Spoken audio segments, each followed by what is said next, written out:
Dia berpura-pura keracunan makanan. Dia mencari kesempatan untuk muntah di sepatu sipir.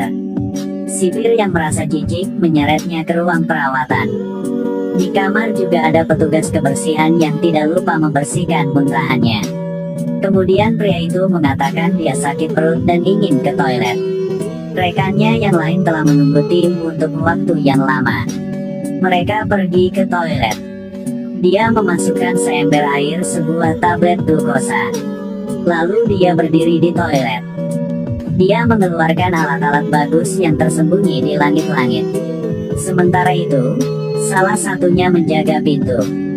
Yang lain membuka pintu tong sampah baja. Setelah membuka pintu, dia mengembalikan pelat baja ke tempatnya. Dengan itu, mereka mencapai pantry penjara.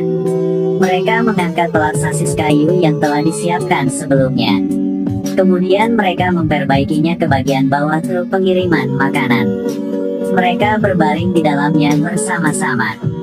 Petugas keamanan memeriksa keamanan dengan reflektor ketika kendaraan melewati pos pemeriksaan. Mereka tidak menemukan sesuatu yang aneh. Dengan demikian, kedua tahanan telah berhasil melarikan diri dari penjara. Saat truk berhenti di depan minimarket untuk membeli mie pedas, mereka diam-diam merangkak keluar. Mereka masuk ke mobil yang diparkir di dekatnya. Kemudian mereka menghilang. Pada saat ini, junior mereka di penjara. Mereka juga mulai bertindak pada waktu yang dibahas sebelumnya. Seorang pria kulit putih datang dan memercikkan susu pada pria kulit hitam itu. Perang akan segera terjadi. Sipir pergi untuk campur tangan tetapi dihancurkan di tanah. Kapten tim keamanan melihat masalah dan segera membunyikan alarm. Setelah menerima berita itu, sipir memulai rencana darurat. Kemudian mereka menutup semua pintu. RH pintar dan mengeluarkan sesuatu dari sakunya. Kemudian lukis di kamera di penjara. Dia mencari piring makanan dan banyak uang kertas. Lalu dia memblokir semua reseller. Pada saat ini, sipir juga terkejut, tidak mengerti apa yang terjadi. Sipir takut kehilangan posisinya. Jadi dia melarang semua bawahannya menceritakan kisah ini. Apakah Anda pikir ini hanya pembobolan penjara sederhana? Jika demikian, maka Anda salah. Selanjutnya, ini adalah perampokan dengan IQ tinggi, perampokan abad ini. Ini adalah perampokan lemari besi termudah yang pernah ada. Tangkap 500 kecoa dan cat dengan warna berbeda. Lalu pergi ke supermarket untuk membeli barang-barang. Membeli 2 sekop dan beberapa senter kecil. Bahkan kipas knalpot kecil. Itu dianggap setengah berhasil. Yang tersisa hanyalah menemukan beberapa teman. Pria tua berambut abu-abu itu berusia hampir 100 tahun. Karena di pagi hari dia pergi ke WC tanpa ada kertas di dalamnya. Jadi dia pasti memecat Clyde. Kemudian dia pergi ke sepupunya yang mempelajari ekskavator di barat. Baru tahu saat mereka sedang dibangun. Mereka secara tidak sengaja menggali pipa gas untuk mengangkut uang di trek. Ternyata setiap hari ada pertandingan balap di sini. Tingkat pemirsa melampaui turnamen bola basket NBA.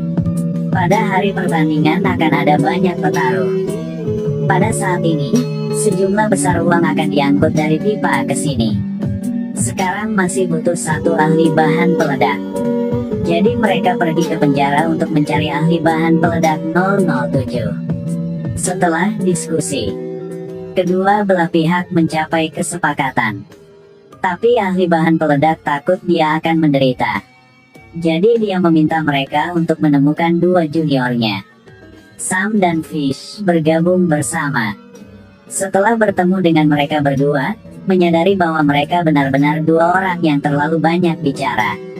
Mereka akan membantu 007 berhasil keluar dari penjara. Jadi Clyde dengan sengaja menabrakkan mobilnya ke toko serba ada. Jadi dia berhasil masuk penjara, menjadi pendukung untuk pembobolan penjara 007. Kemudian mereka berdua melarikan diri seperti yang direncanakan. Perampokan uang nyata dimulai. Pertama mereka membeli kue. sebagai seseorang yang akan melamar pacarnya. Lalu dia membawa kue itu untuk diberikan kepada penjaga lemari besi. Gadis yang menerima kue itu memanggil rekan-rekannya untuk menyombongkan diri. Pada saat ini, penjaga datang dan memberitahunya bahwa mobilnya dirusak oleh seseorang.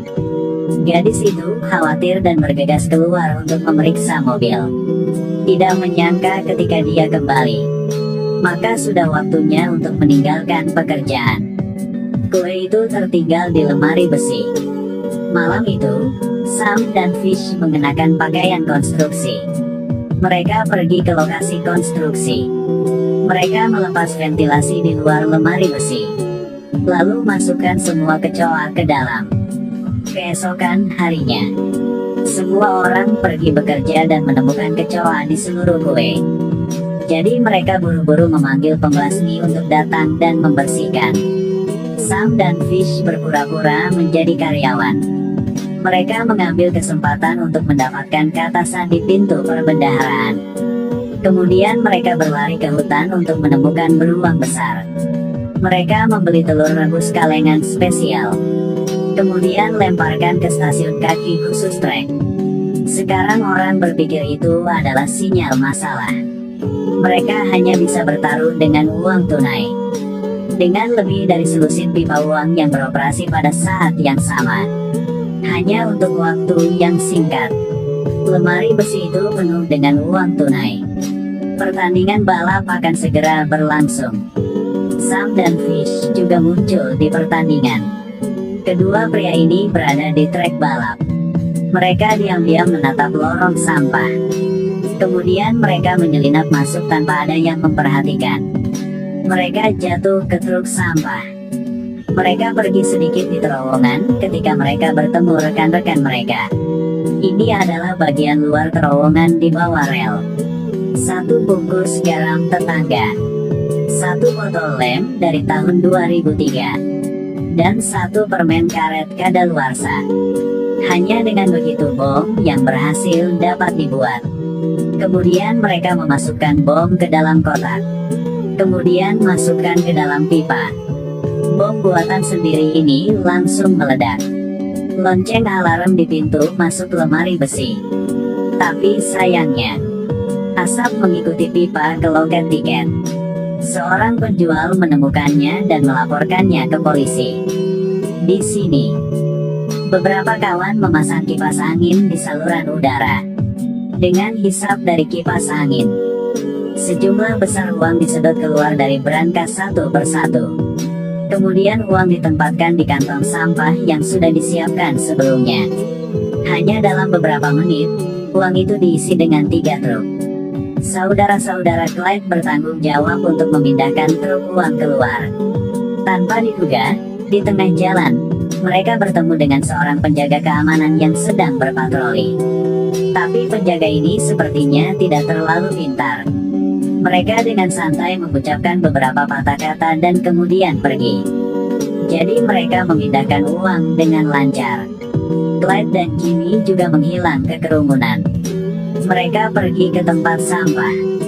Melihat kantong sampah menumpuk di belakang mobil, mereka berpikir dengan ide yang berani. Mereka mengatur seorang junior untuk membakar kertas untuk memicu alarm kebakaran. Hanya dapat menghubungi pemadam kebakaran. Saat ini 007 dan Clyde sudah berseragam menunggu. Mereka dengan cepat naik ke truk pemadam kebakaran, lalu masuk penjara. Mereka berhasil kembali ke penjara dengan mudah. Tapi ketika pemadam kebakaran tiba, lalu mereka tahu ini hanya sebuah lelucon. Mereka marah dan menyemprotkan alat pemadam kebakaran ke tempat sampah. Inilah sebabnya mengapa alarm kebakaran berbunyi. Saat perawat membuka kamar 007, dia sudah berbaring di tempat tidur. Di sisi ini, mereka baru saja menemukan bahwa brankas di bawah rel telah dicuri. Ini adalah agen wanita Lei yang dikirim oleh atasannya. Setelah beberapa penyelidikan, tidak ada petunjuk sama sekali. 3 tahun kemudian 007 dibebaskan dari penjara.